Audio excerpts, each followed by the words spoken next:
अध्याय 21.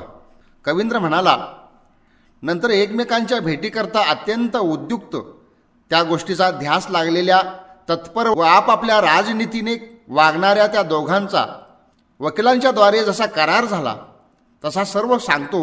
हे पंडितांनो, तुम्ही ते ऐका. आपले सैन्य जसे आहे तसेच ठेवून एकट्या अफजल खानाने स्वतः सशस्त्र निघावे आणि पालखीत बसून पुढे जावे. त्याच्या सेवेसाठी 2-3च सेवक असावेत. तसेच त्याने प्रतापगडाच्या पायथ्याजवळ स्वतः येऊन तेथेच सभामंडपात वाट पाहत राहावी आणि शिवाजीने सशस्त्र येऊन त्या पाहुण्याचा आदर सत्कार गौरवाने यथाविधी करावा. दोघांच्याही रक्षणासाठी सज्ज, स्वामिनिष्ठ, शूर व निष्ठावान अशा 10 सैनिकांनी बाणाच्या टप्प्यावर येऊन मागे उभे राहावे आणि दोघांनीही भेटल्यावर सर्वच लोकांना अत्यानंदकारक असे गुप्त बोलणे तेथे करावे. याप्रमाणे करार करून व आतून कपट योजून एकमेकास भेटू इच्छिणारे ते दोघे त्या समयी शोभून दिसले. नंतर तो प्रतापगडाच्या पायथ्यावरील मैदानाकडे येत आहे अशा ऐकून शिवाजी महाराज सज्ज होत असताना शोभू लागले. उपाध्यायाने सांगितल्याप्रमाणे विविध प्रकारांनी देवाधिदेव शंकराची नित्याप्रमाणे पूजा करून नित्याचा दानविधी उरकला. थोडेसे जेवले. स्वतः शुद्ध परिमित जल वारंवार आचमनाप्रमाणे पिऊन त्या तुळजादेवीचे क्षणभर मनात चिंतन केले. तत्कालोचित असा आपला वेश केला. जगात अप्रतिम असे आपले मुख आरशात पाहिले. लगेच आसनावरून उठून आणि पुरोहितास व दुसऱ्या ब्राह्मणास नमस्कार करून त्या सर्वांचा शुभाशीर्वाद घेतला. दही, दुर्वा, अक्षता यास स्पर्श केला. सूर्यबिंब पाहिले. पुढे उभ्या असलेल्या सवत्स गायीजवळ येऊन लगेच ती सुवर्णासह गुणवान ब्राह्मणास दिली. आपल्या मागोमाग येण्यासाठी सज्ज असलेल्या पराक्रमी अनुयायास प्रतापगडाच्या रक्षणार्थ नेमले आणि मनात कपट ठेवून समीप येऊन राहिलेल्या त्या यवनाकडे तो महाबुद्धिमान शिवाजी आपल्या पाहुण्याला जसे सामोरे जावे त्याप्रमाणे स्नेहभावाने गेला. उत्तम कवच घातलेला शिवाजी राजा भोसला.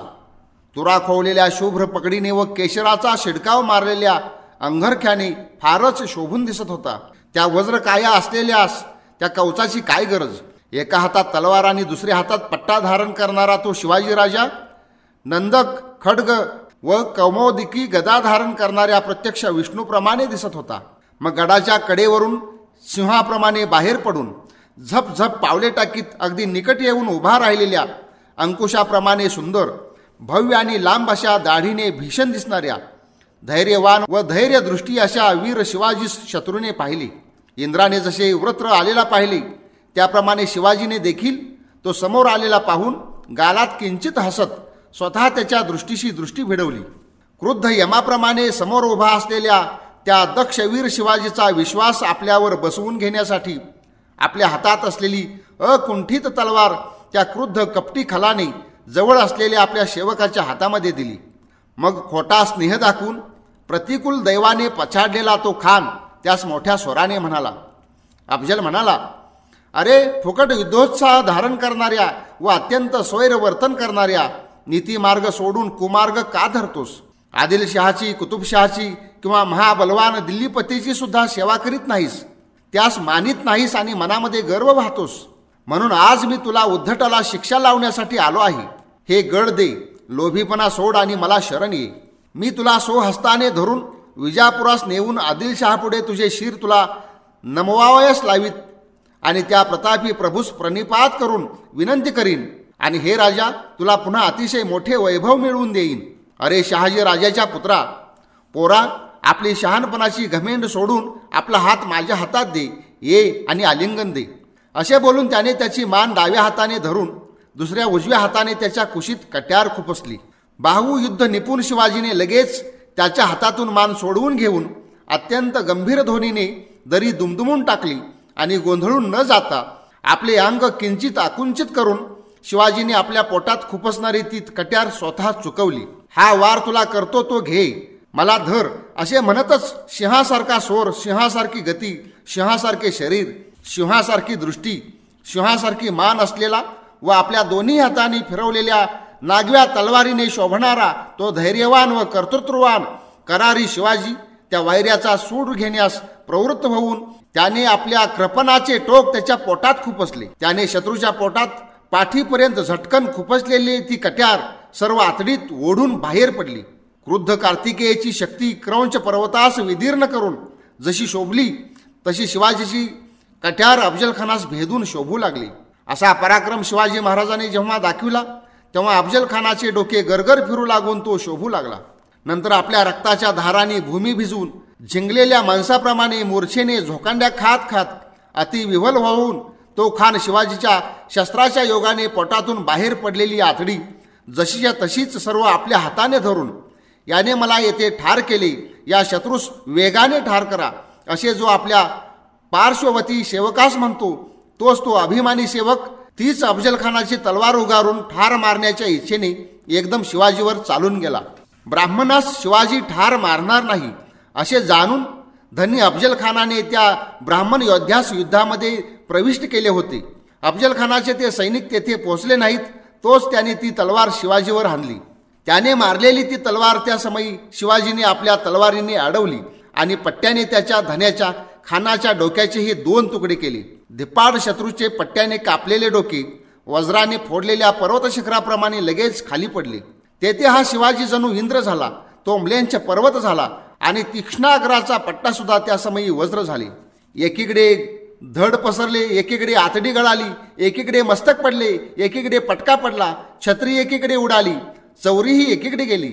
सर्व प्रकारच्या मोत्यांचा व रत्नांचा तो शिरपेचही एकीकडे पडला. वस्त्र एकीकडे तर छत्र एकीकडे, अशी दशा प्राप्त होऊन तो दुष्ट आपल्याच कर्मामुळे भूमीवर कोसळला गेला. त्या सैनिकांच्या डोळ्यांचे पाते लवते न लवते तोच या शिवाजी राजाने त्या यवनास धाडकन खाली पाडले. धन्यास ठार झालेला पाहून अब्दुल सय्यद, बडा सय्यद, अफजलखानाचा पुतण्या उन्मत्त रहीम खान, अत्यंत मानी आणि थोर घराण्यातील पहिलवान खान, पिलाजी व शंकराजी मोहिते हे दोघे वीर आणि वायूहून अधिक वेगवान बलवान विध्वंसक व अफजलखानाचे पृष्ठरक्षक असे दुसरेही 4 यवन, असे ते यवन सेनेचे नायक अतिशय क्रुद्ध व बेफाम होऊन शस्त्रे परजित जंभासुराचा नाश झाला असता इंद्रावर जसे असुर लगेच चालून गेले त्याप्रमाणे शिवाजी राजास ठार करण्याच्या इच्छेने सर्व मिळून त्याच्यावर चालून गेले. त्या समयी ती शस्त्रांची जोडी फिरवीत त्या शिवाजी राजाने आपल्या भोवती जणू दीर्घ तटच केला. त्याने त्या युद्धामध्ये न गोंधळता आकाशात गरगर फिरत राहून स्पर्धा करणाऱ्या शत्रूंचे डोळे अहोरात्र एकसारखे फिरवले. काळ्या तलवारीने व तीक्ष्ण पट्ट्याने त्याने दिग्वलयाप्रमाणे आपल्या भोवती वलये निर्माण केली. तलवार आणि पट्टा वारंवार फिरवून कडी बनवणारा व मनात गर्व वाहणारा अशा त्या उग्र कर्म्या शिवाजी राजास शत्रूकडील तसेच स्वकीय सैनिक त्या समयी युद्धात पाहू शकले नाहीत. क्षणभर पृथ्वीत घुसे, क्षणभर आकाशात शिरे, क्षणभर मध्ये राही, याप्रमाणे तो क्षणभरही स्तब्ध नव्हता. विद्युत पाताप्रमाणे वेगाने आपल्यावर येणाऱ्या अशा विरुद्ध वीरांनी केलेले अनेक खड्ग प्रहार त्या प्रभूने केव्हा पट्ट्यानेच तर केव्हा तलवारीने आणि केव्हा त्या दोहोंनी एकदम अडवून टाकले. तेव्हा संभाजी कावजी, काताजी इंगळे, कोंडाजी व येसाजी हे दोघे कंक, कृष्णाजी गायकवाड, सुरंजी काटके, त्याचप्रमाणे जीवा महाला, विसाजी मुरंबक, संभाजी करवर, इब्राहिम सिद्दी बर्बर अशा या शिवाजी रक्षक 10 महावीरांनी गर्जना करून म्यानातून प्रचंड तलवारी उपसून पर्वतांनी जसे वायूस आडवावे तसा त्यांना खानाकडील योद्ध्यास तेथे विरोध केला. त्या मुसलमानांच्या आणि त्या मराठ्यांच्या गर्जनेने गगन भरून गेले असता अश्वशालेत बांधलेला इंद्राचा घोडा सुद्धा पळून गेला. हे राजा, तुझ्यावर हा तलवारीचा वार करतो, तो माझा वार सांभाळ, असे वारंवार म्हणत त्यावेळी बडा सय्यद सिंहाप्रमाणे प्रचंड गर्जना करणाऱ्या व अफजलखानास ठार मारणाऱ्या शिवाजीवर पुन्हा धावून गेला.